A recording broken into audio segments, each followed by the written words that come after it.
faire les devoirs? Pour la dîme? Je vais aller en prière, Seigneur. On te met cette assemblée, Seigneur, entre les mains, Seigneur Dieu. Fais en sorte, Seigneur, que ta parole puisse, Seigneur, déverser sur nous, Seigneur Dieu. Qu'afin, Seigneur, que je puisse me laisser guider, Seigneur, par toi, Seigneur Dieu. Pour le message, Seigneur, que tu auras apporté à tes enfants et à moi, Seigneur Dieu. Je voudrais te rendre gloire, Seigneur, pour tout ce que tu fais dans nos vies, Seigneur Dieu. Je veux te rendre gloire, Seigneur, pour la louange, Seigneur, que tu as mis dans cette église, Seigneur Dieu. Que tu as mis dans nos cœurs, Seigneur, les chemins, Seigneur, que tu as tracés devant nous, Seigneur. On a chanté, Seigneur Dieu, de nous ramener, Seigneur. Et Seigneur, c'est qu'est-ce qu'on veut, Seigneur, c'est de marcher avec toi à tes côtés, Seigneur Dieu. Et je te demande toutes ces choses au nom du Seigneur Jésus pour ta gloire. Amen.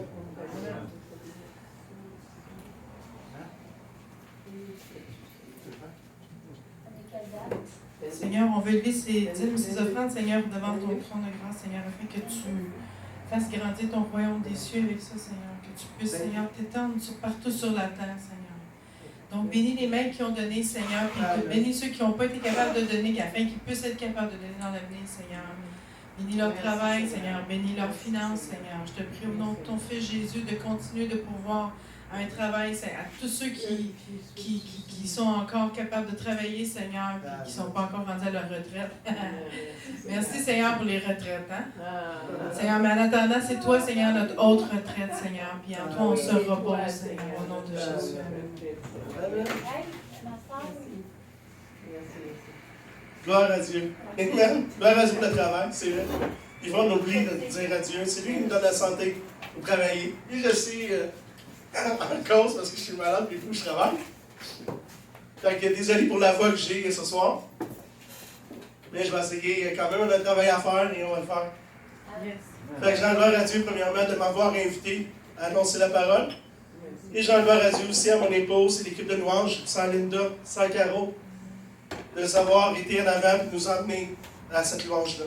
Et Nancy, il y a un cantique que tu as chanté, une louange, qui dit « Il veut te serrer dans ses bras, il te tend la main. » Et ça, il te le dit ce soir. OK, fait que prends-le pour toi. Je sais que ça n'a pas été facile pour toi aujourd'hui, mais je veux juste rendre gloire à Dieu pour la femme que tu es et l'enfant de Dieu que tu es. Il ne l'oublie jamais. Il t'a créé comme ça. Et il va toujours t'aimer comme tu es. Et ça ne le perd jamais de vue. Je vais aller avec vous dans Luc 18. Aussi. Versets 1 à 8. Moi, ils sont mariés, ces deux-là. Hein? C'est ça, chouchou. C'est ça, chouchou. Quel verset, là? Luc 18, versets 1 à 8. Jésus leur adressa une parabole pour montrer qu'il faut toujours prier et ne point se relâcher. Il dit, il y avait dans une ville un juge qui ne craignait point Dieu, qui n'avait d'égard pour personne. Il y avait aussi dans cette ville une veuve qui venait lui dire, « Fais-moi justice de ma partie adverse. » Pendant longtemps, il refusa. Mais ensuite, il dit en lui-même, « Quoique je ne craigne point Dieu et que je n'ai d'égard pour personne, néanmoins, parce que cette veuve m'importune, je lui ferai justice, afin qu'elle ne vienne pas sans cesse me rompre la tête. » Le Seigneur ajouta, « Attendez ce que le juge inique, et Dieu ne ferait-il pas justice à ses élus qui crient à lui jour et nuit? Et tendrait-il à leur égard? Je vous le dis, il leur fera promptement justice. Mais quand le Fils de l'homme viendra, trouvera-t-il la foi sur terre? » Quand j'ai su que j'apportais la parole dimanche passé, pasteur Peter m'a demandé, Stéphane, est-ce que tu as apporté la parole? Non, Caro, peu importe l'église m'a invité.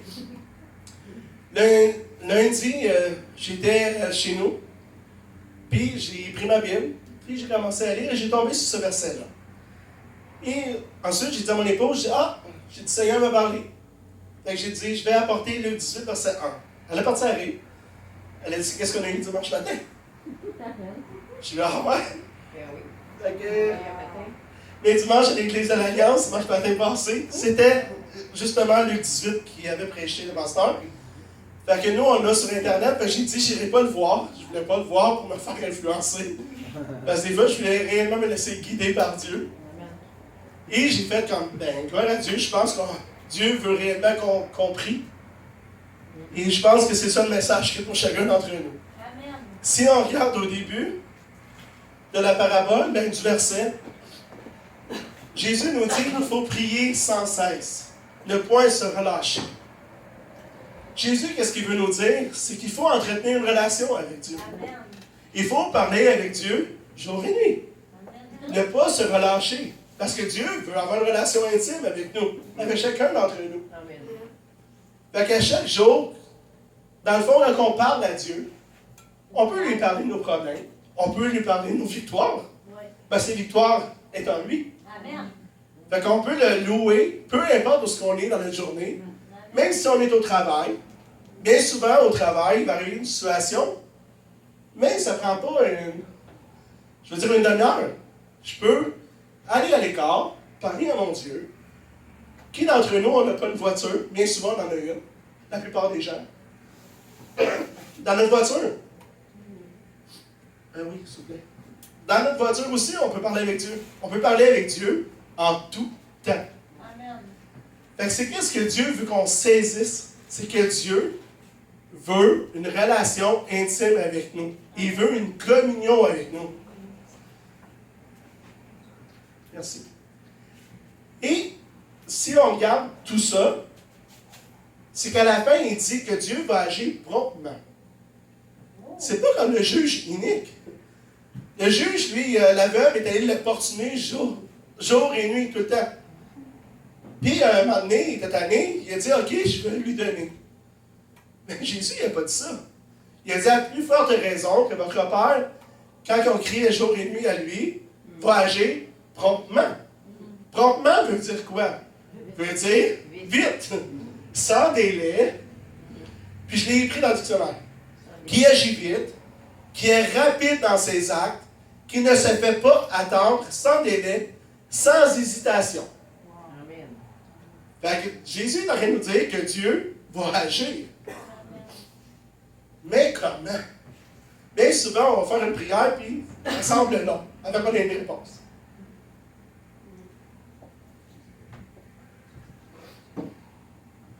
C'est juste qu'on prie, peut-être pas de la bonne façon. Pourtant, on a eu l'exemple quand Jésus nous dit comment prier. Il dit aussi, il a fait de notre Père. Je ne veux pas embarquer dans la prière de notre Père, mais juste avant ou après, dans Matthieu 6, 5 à 7.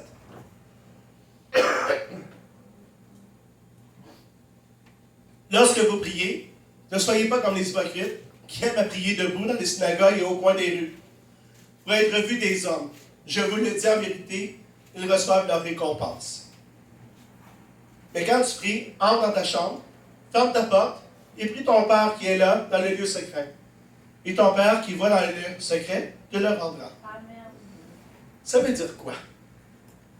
Ça veut dire Dieu veut une prière sincère. Quand on rentre dans notre cœur, n'est-ce pas que quand on laisse parler notre cœur, on devient sincère. Quand on ouvre notre cœur à une personne, on va y aller avec une parole douce et la personne, on va réellement la laisser rentrer dans notre intimité. Donc, Dieu, qu'est-ce qu'il veut? C'est qu'on ait une prière sincère avec lui et avoir une intimité profonde. Et là, il va agir proprement. Bien souvent, des fois, on a un repas, puis on est pressé, puis on fait « Ah, Seigneur, bénis le repas, au nom de Jésus, Amen. » Et mon petit-fils répète « Amen. » Thomas. Mais quelqu'un qui ça fait 3 jours qu'il va manger, je vais lui donner un repas, sa prière, est-ce qu'elle va être comme ça? Bien souvent, on dit « Bah, c'est pas important. » Ben oui, c'est important de parler avec notre Dieu. Amen. De le remercier. Amen. Il y a des païens qui m'ont dit, ben, c'est moi qui va travailler, qui gagne mon pain. Ben oui. Qui te donne la santé pour aller travailler, pour gagner ton pain? C'est Dieu. Pourquoi pas le remercier de la nourriture que nous avons, au lieu de passer outre et de le faire rapidement? Et je m'inclus, là. Quand Dieu m'a donné le message, il me parlait. Parce que bien souvent, moi aussi, avec le travail, on est pressé, on est fatigué, ouais, job, je mange, il faut faire vite, parce qu'il y a des clients qui attendent. Je suis, oh, Seigneur, merci de la nourriture, au nom de Jésus. Mais c'est vite. C'est pas sincère. C'est, wow, Seigneur, merci. Tu me donnes la chance de me nourrir. Il prend soin des oiseaux, il prend soin de moi. Wow! Et c'est tangible, c'est vrai. C'est là. Ou bien souvent, le soir, quand on prie, quand on termine avec une prière dans notre chambre, et là, je suis inclus. Bien souvent, je m'endors avant même d'avoir prié. Donc, merci pour ma journée. Merci d'avoir marché à mes côtés, de m'avoir guidé. C'est quoi? Il est tout le temps là. Tu sais, on veut une relation, on veut adorer Jésus, on a chanté des louanges. Et tout ce qu'il a fait pour nous, tout ce qu'il a fait pour moi, il le mérite. On ne méritait rien. Mais il nous a aimés par-dessus tout. Et j'ai déjà apporté comme un message, puis il faut que je le dise. Un moment donné, j'avais apporté dans un message que Dieu m'avait donné, quand il était à la croix. Non, quand il se faisait... Pilate disait, qui voulez-vous que je libère? Il disait, Barabbas! Barabbas! Mais il n'a pas flanché. Puis Dieu m'avait dit pourquoi? Parce que j'en valais la peine. Vous en voulez la peine. Wow! C'est quel amour! Et moi, je ne prendrai pas le temps de le remercier le soir. Qui suis-je? Mais je suis un enfant de Dieu. Et vous êtes tous un enfant de Dieu. On est important à ses yeux. Il veut qu'on ait cette relation-là. D'avoir une prière sincère avec lui, mais il veut une prière de foi. C'est pour ça qu'il dit à la fin, est-ce que je vais trouver encore de la foi sur cette terre? Bien souvent, on fait une prière, on met ça dans les mains de Dieu, mais on le reprend. Mais pourtant, non. Et j'ai apporté à la cellule maison cette semaine, quand on a la foi, c'est qu'il y a toujours une action qui vient avec ça. C'est pas pour rien qu'on dit un pas de foi. Un pas de foi, ça fait j'avance. Je fais une action d'avancer dans la parole de Dieu, dans la foi. Et Dieu agit de la même façon. Il ne nous demande pas des choses que lui ne ferait pas. Au contraire, on va faire des choses encore plus grandes que lui parce qu'il nous l'a dit. Qu'on en ferait des plus grandes. Mais qu'est-ce qu'il nous demande? C'est un pas de foi.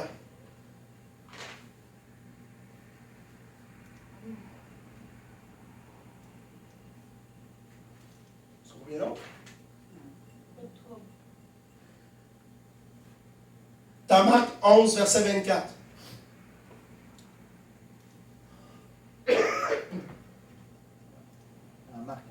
Marc 11, verset 24.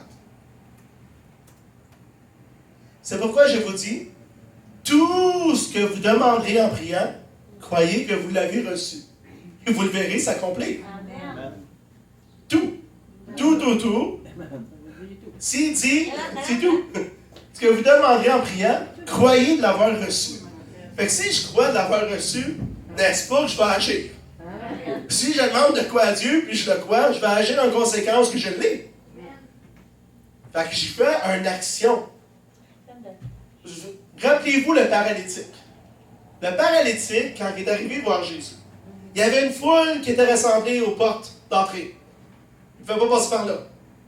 Il s'est déplacé. Il a fait l'action d'aller voir Jésus. Par ses amis, parce qu'il ne pouvait pas. Mais il a demandé, il a souvent fait l'action de demander à ses amis, « Hey, amène-moi là, je veux être guéri. » Il avait la foi, il a fait l'action d'y aller. Il ne pouvait pas rentrer, il a fait quoi? Il n'a pas dit, « OK, on retourne d'abord. » Non, on va passer par le toit. Hein? Hey, on va dérouler le toit, moi je veux y aller, je veux aller là. Et Jésus a fait quoi? Il a fait une action. Il a dit, prends ton lit, puis marche, va-t'en. Il l'a guéri. Il n'a pas dit, je vais attendre qu'il revienne demain, puis je vais attendre qu'il revienne après-demain. Il a agi promptement. Il l'a fait immédiatement parce que, pourquoi? Parce qu'il a fait un pas de foi. Il a fait l'action de croire, et à cause de ça, Jésus a fait l'action de l'exaucer. Parce qu'il avait fait cette action-là.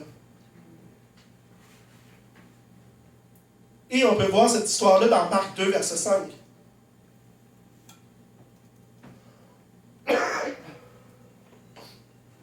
Jésus, voyant leur foi, dit au paralytique, « Mon enfant, tes péchés sont pardonnés. »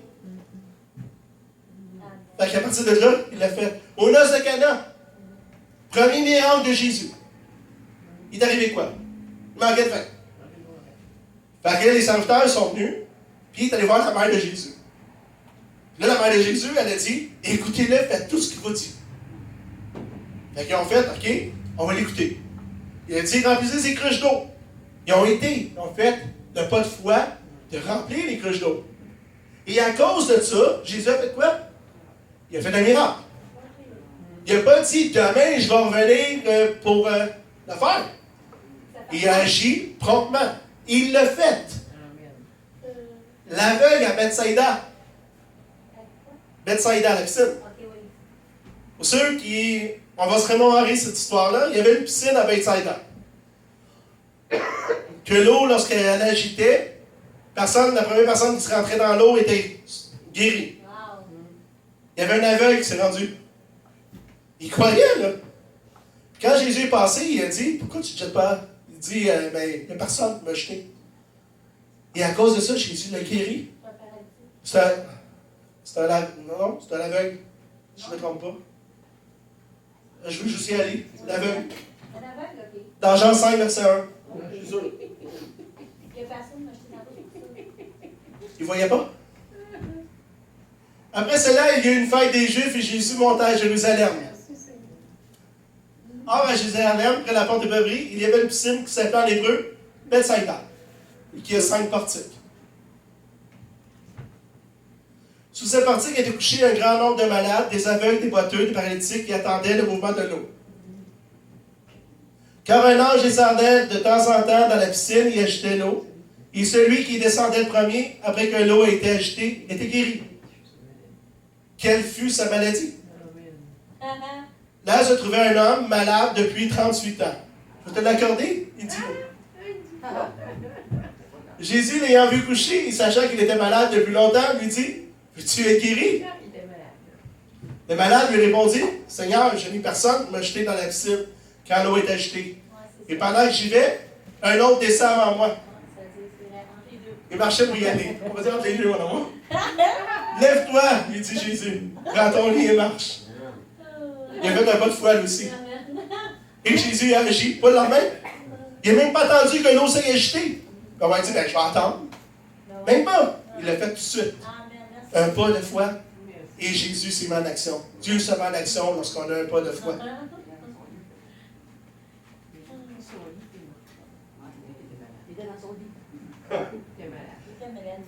Lazare. Lazare aussi. Quand Marthe et Marie sont arrivés voir Jésus, pour dire comme quoi il avait envoyé ses sœurs pour dire à Jésus qu'il était malade, Jésus a retourné, mais il a attendu 2 jours, puis je vais vous dire pourquoi. Là, on va me dire, Stéphane, il n'a pas agi promptement. Ah oui? Gloire à Dieu. Pourquoi, ma sœur? Pour que Dieu puisse se glorifier. Amen. Parce qu'il fallait qu'il meure. Pour qu'il puisse voir la résurrection.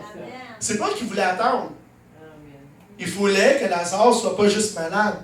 Il fallait que Lazare meure. Pour que que le monde voit la gloire de Dieu. Et puisse voir la résurrection. Et que Jésus était l'envoyé de Dieu. C'est pour ça qu'il a attendu 2 jours avant d'y aller. Mais il a été. Il y a eu un pas de foi. Les sœurs sont allées vers Jésus, sont allées le voir. Et quand il s'est rendu là, il a dit à Marie, crois-tu, Marie, que je vais le faire? Marie a dit, oui, Seigneur, dis n'importe quoi, tu vas le faire. À cause de sa foi, il a dit, ôtez la pierre. Et Lazare sort de là.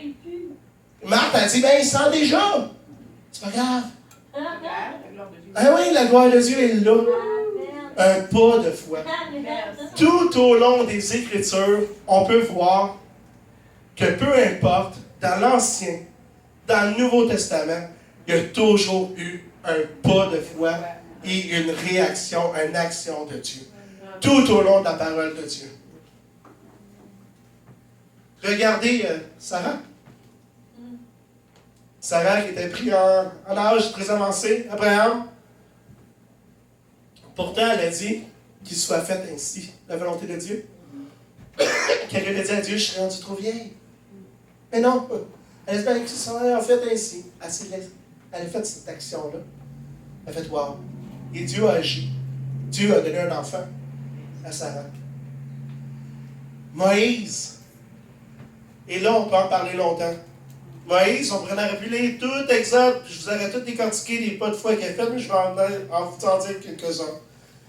Exode 6, versets 29-30.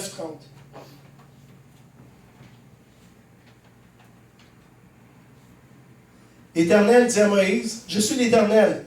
Dis à Pharaon, roi d'Égypte, tout ce que je te dis. » Et Moïse répondit en présence de l'Éternel, « Voici, je n'ai pas la parole facile. Comment Pharaon m'écoutera-t-il? » Et l'Éternel dit à Moïse, « Vois, je t'ai fait Dieu pour Pharaon, et Aaron ton frère sera ton prophète. » Et au verset 6, Exode 7, verset 6, Moïse et Aaron firent ce que l'Éternel leur avait ordonné. Parfois, Moïse et Aaron ont fait tout ce que l'Éternel a dit. L'Éternel a dit, « Prends ta verge, mets-la à terre, elle va se changer en serpent. » Fait qu'il a fait quoi? Il a fait un pas de foi, il a cru. Il est allé voir Pharaon, puis il a fait la même chose. Il a pris sa verge, il l'a mis à terre, puis il est devenu un serpent. Parce qu'il a fait une obéissance par la foi, Dieu a agi. Lorsqu'il a changé l'eau du fleuve en sang, même chose. Il a pris sa verge, il l'a mis là, il a changé l'eau en sang. Il a fait l'action, Dieu a agi. Ensuite, il a dit, « Étends ta verge et la poussière de la terre changera en poux. » Il a étendu sa verge et Dieu a agi. Tout au long, Moïse a écouté Dieu.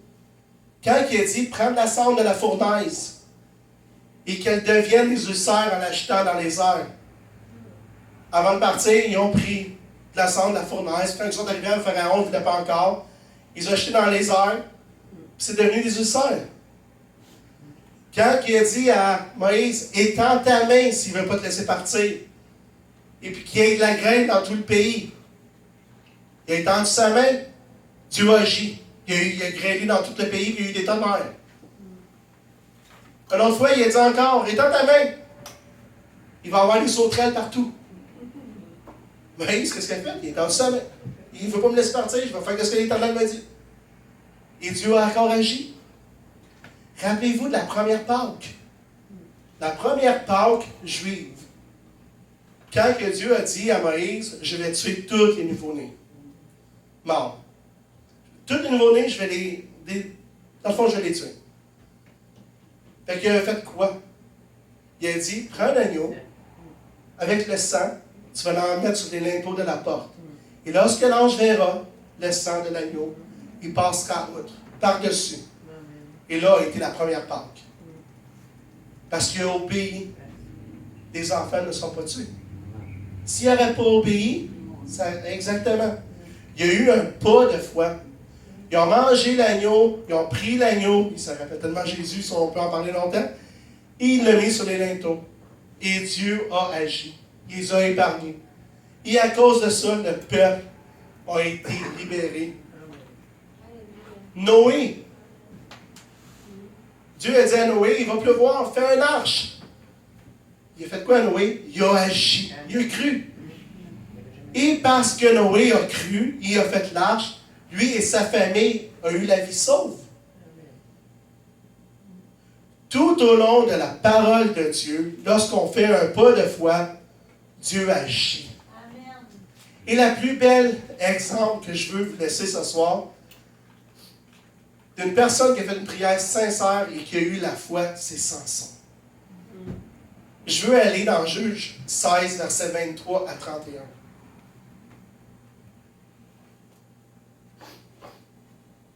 Or, les princes des Philistins s'assemblèrent pour offrir un grand sacrifice à Dagon, leur Dieu, et pour se réjouir.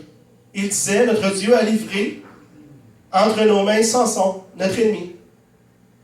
Et quand le peuple le vit, ils célébrèrent leur Dieu en disant, notre Dieu a livré entre nos mains notre ennemi, celui qui ravageait notre pays et qui multipliait nos morts. Dans la joie de leur cœur, ils dirent, qu'on appelle Samson et qu'il nous divertisse.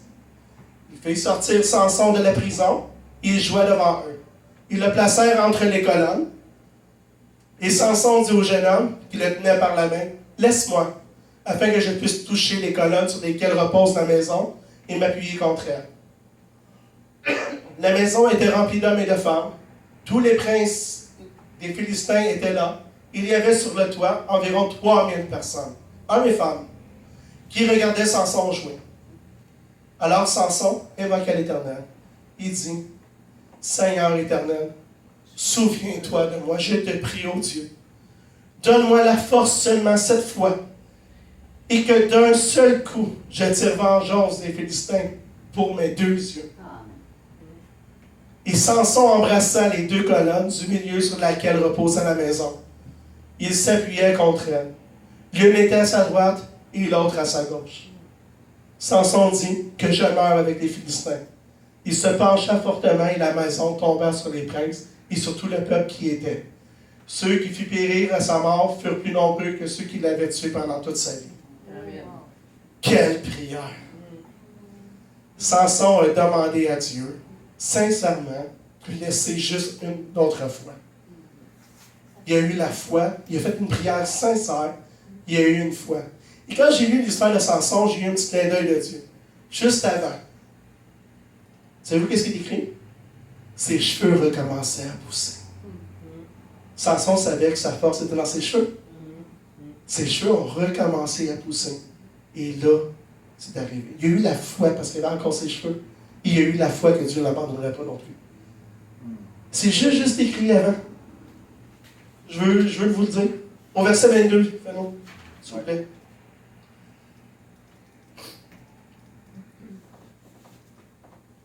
Cependant, les cheveux de Samson recommençaient à croître depuis qu'il avait été rasé. Et tout de suite après, il a fait cette prière-là, et Dieu a agi. Frères et sœurs, peu importe ce qu'on demande à Dieu, lorsqu'on fait de quoi, qu'on le laisse dans ses mains. En le laissant dans ses mains, on laisse Dieu agir, et on agit avec foi. Et ça devient beaucoup plus efficace quand lui est au contrôle de tout.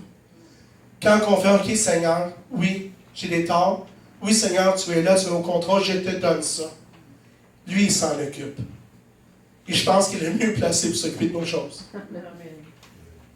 Que Dieu vous bénisse abondamment. Merci.